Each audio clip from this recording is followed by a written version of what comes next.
ناصية ناصية كاذبة خاطئة. Bacalah dengan menyebut nama Tuhanmu yang menciptakan.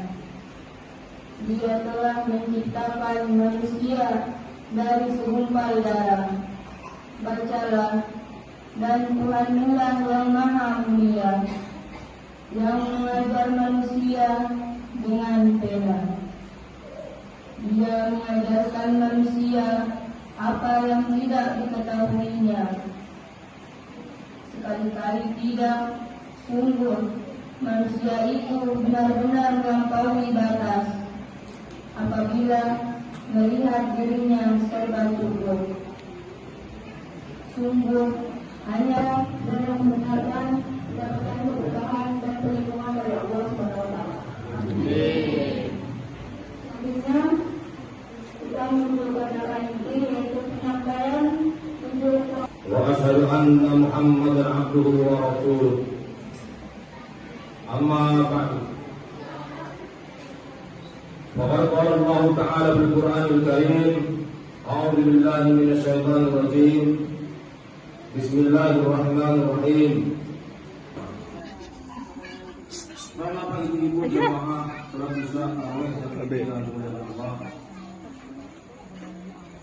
Bulan Ramadan adalah bulan dari segala nabi, pamungkas dari segala rasul, yaitu Al-Qur'anul Karim.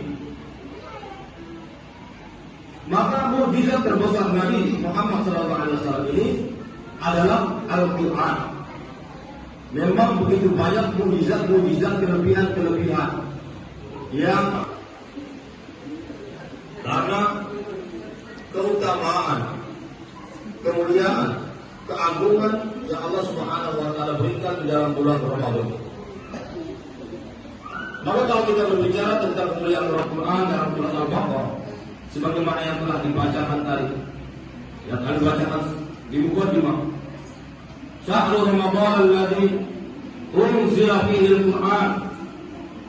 Syahrul Ramadan, bulan Ramadan adalah bulan unzila, diturunkannya Al-Quran. Unzila fihi al-Quran, diturunkan di dalamnya Al-Quranul Karim. Maka kapan Allah Subhanahu wa taala menurunkan Al-Quranul Karim? Yaitu pada malam di malam bulan Ramadan, tepatnya pada malam 17 malam di bulan Ramadan. Dan alhamdulillah malam ini kita telah berada di 17 malam daripada bulan Ramadan. Maka Allah Subhanahu wa taala melantik Nabi sallallahu alaihi wasallam menjadi seorang utusan.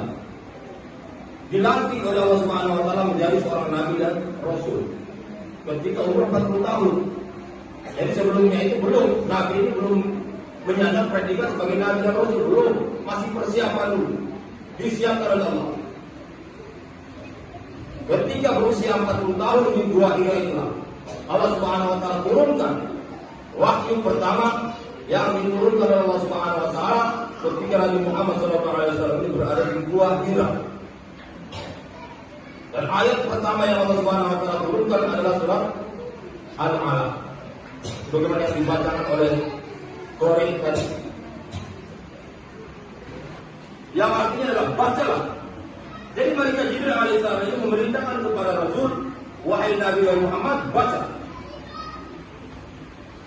Sampai malaikat Jibril alaihissalam ini mengulang kata Iqra ini sampai 3 kali. Iqra, bacalah. Bangun juga masih itu Nabi Muhammad bingung.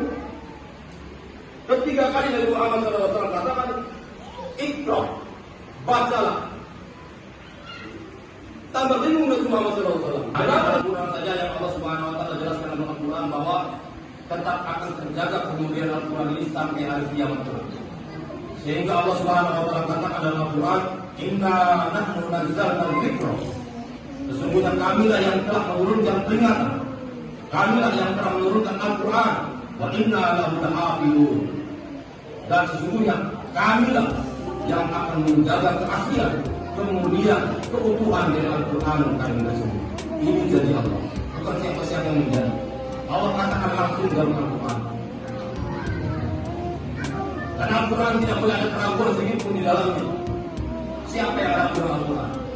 Apa yang ada dalam Al-Quran semuanya adalah wahyu yang telah diwahyukan oleh Allah Subhanahu wa taala yang disampaikan kepada Nabi Muhammad sallallahu alaihi wasallam.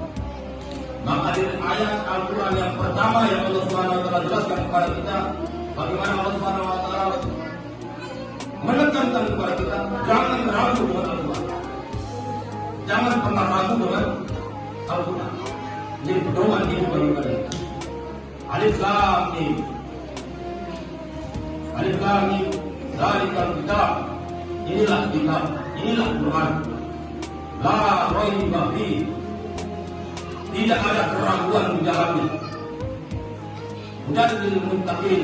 Yang luar biasa yang sudah dimiliki oleh Nabi sebelumnya. Maka dalam Al-Quran Allah Subhanahu wa taala jelaskan, "Wa ma yantiqu 'anil hawa." Kata Allah ada dalam ayat. Dan apa yang diucapkan oleh Rasulullah SAW ini, apa yang dikatakan oleh Muhammad SAW, apa yang keluar dari mulut Rasulullah SAW ini, itu bukan dari hawa nafsunya,